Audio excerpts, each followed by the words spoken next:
నమస్తే. ప్రస్తుతం మనతో పాటు ప్రముఖ విశ్లేషకులు ఇమ్మంది రామారావు ఉన్నారు. ఆయనతో మాట్లాడదాం. నమస్తే సార్. నమస్తే. సార్, సెలబ్రిటీలు అందరూ డబ్బులు తీసుకొనే ఫంక్షన్స్ కి వెళ్తారు అని చెప్పేసి, అంటే ఉన్నత ఫ్యామిలీస్ కి వెళ్తారు. రీసెంట్ గా అంబానీ కూడా చూసాము. అందులో ముఖ్యంగా ఇప్పుడు సన్నీ లియోన్ గురించి మాట్లాడారు. ఆమె ఏదైనా ప్రోగ్రామ్ కి వెళ్తే 25 లక్షలు తీసుకుంటుంది అని చెప్పేసి అన్నారు. దీని గురించి మీరు ఏమంటారు సార్? టికెట్ అంతా కమర్షియల్ అయిపోయింది. పూర్వం సెలబ్రిటీస్ని గౌరవంగా పిలిచేవారు, సెలబ్రిటీస్ వెళ్ళేవారు, వాళ్ళని కొంచెం స్పెషల్గా చూసేవాళ్ళు, ఆకర్షణీయంగా ఏదో పసుపు కుంకుమ పట్టు చీర ఇచ్చి పంపించేవారు. అలాంటిది అలా కాకుండా మేము వస్తున్నాం, మీ ఇంట్లో ఎంతసేపు కొడుతున్నాం, అది కాల్ షీట్కి ఎంత అవుతుందో అంత అమౌంట్ డిమాండ్ చేస్తున్నారు వీళ్ళు. ఇప్పుడు కొంతమంది అలాగా వీళ్ళ ఇష్ట ప్రకారంగా ఇచ్చి తెచ్చుకుంటున్నారు. మరి అంబానీ ఇలాంటి వ్యక్తులు ఏం చేస్తున్నారంటే, వాళ్ళే వీళ్ళకి మీరు అడిగేది ఏమిట్రా అని చెప్పేసి వాళ్ళే వీళ్ళకి ఎప్పుడు ఊహించినంత అమౌంట్ ఇస్తున్నారు. అది మొన్న పెళ్ళిలో అంతా స్పష్టమైంది. దాంట్లో రామ్ చరణ్, తర్వాత పవన్ కళ్యాణ్, ఇంకెవరమ్మా తిరస్కరించిన వాళ్ళు. అంటే వాళ్ళు ఇచ్చిన అమౌంట్ని తిరస్కరించి మీరు మాకెందుకు పెడతారు, ఆకలితో ఉన్న వాళ్ళు ఎంతోమంది ఉన్నారు కదా, వాళ్ళకి సహాయపడితే బాగుంటుంది అని చెప్పాడు. అది అలాగే పవన్ కళ్యాణ్ కూడా అదే డొనేషన్స్ మాకు ఇవ్వండి, పేదవాళ్లకు 10 మంది బతుకుతారు, 10 తరాలు బతుకుతారు అని చెప్పేసి ఇక్కడ ఆయన చెప్పడం జరిగిందన్నమాట. దాంతో వీరికి అంబానీకి కూడా జ్ఞానోదయం అయింది. అయిన తర్వాత నా కళ్ళు తెరిపించారు, ఇక ముందు నేను ఏదైనా కార్యక్రమాలు చేస్తే మీరు చెప్పిన ప్రకారంగానే చేస్తాను అని చెప్పి కొంచెం కళ్ళు తెరుచుకున్నాడు అన్నమాట. సన్నీ లియో అనే ఆర్టిస్టు తను కొంచెం స్ట్రైట్ ఫార్వర్డ్ ఆర్టిస్టు. తర్వాత తనకున్నటువంటి స్వతంత్ర భావాలు తనకున్నాయి.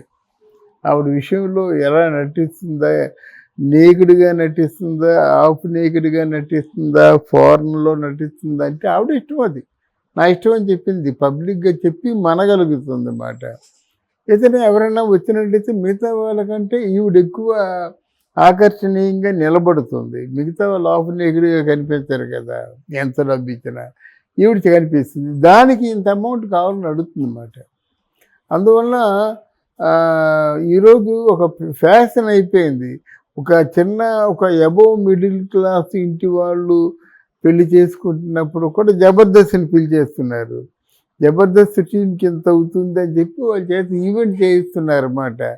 అదో ప్రత్యేక, అంతమంది ఆర్కెస్ట్రాలని పిలిచేవాళ్ళు పాటలు పాడడానికి, ఇప్పుడు ఇలా ఆర్టిస్టులను పిలుస్తున్నారు అన్నమాట. ఏదో స్కిట్ వేయడం, ఏదో వినోదపరచడం, ఏదో అందరికి కూడా వచ్చిన అంటే బంధువులు వీళ్ళందరూ ఆకర్షణీయంగా కనిపించి ఆనందంగా ఉండడం కోసం చేసే ప్రయత్నమే ఇది. అంటే ఇప్పుడు ఆర్జీవి గారు ఇలా మాట్లాడడం కరెక్టే అంటారా? అంటే ఆర్టిస్టులు ఇట్లా తీసుకొని వెళ్తారు అని చెప్పేసి అనడం. ఈవెన్ ఒకప్పుడు అక్కినేని నాగార్జున కూడా అన్నారు, డబ్బులు తీసుకొనే వెళ్తారు అని చెప్పేసి. అంతేనమ్మా, కరెక్టేనమ్మా. ఈరోజు అంతా కమర్షియల్ అయిపోతుంది కదా. ఇప్పుడు ఈరోజు అందులో తప్పే ఉంది, ఆర్జీ అంటే అందులో తప్పు లేదు. ఎందుకంటే ఎవరైనా ఇండస్ట్రీలో బతుకుతున్నారంటే ఇప్పుడు మీకు ఎంతకాలం డిమాండ్ ఉంటే అంతకాలం పిలుస్తారు కదా. డిమాండ్ తగ్గిపోయింది. ఇప్పుడు ఆయన పేరు ఏం పేరు, షకీలాని పిలుస్తారా ఎవరైనా? పిలవరు కదమ్మా. అన్నపూర్ణని పిలుస్తారా ఎవరైనా? రమాపురంని పిలుస్తారా? అంటే ఎగ్జాంపుల్ చెప్తున్నాను నేను. శ్రీలక్ష్మిని పిలుస్తారా? ఇలాగా అది ఎంత ఆకర్షణీయంగా రష్మిక మందన నెంబర్ 1 రా, నయనతార నెంబర్ 1 రా ఇలా అంటారన్నమాట. సాయి పల్లవి నెంబర్ 1 రా అంటారు. అంతేగాని ఆ గ్లో ఉన్నంతకాలమే వాళ్ళ జీవితం ఉంటుంది. ఆ గ్లో పోతే జీవితం ఏముంటుంది?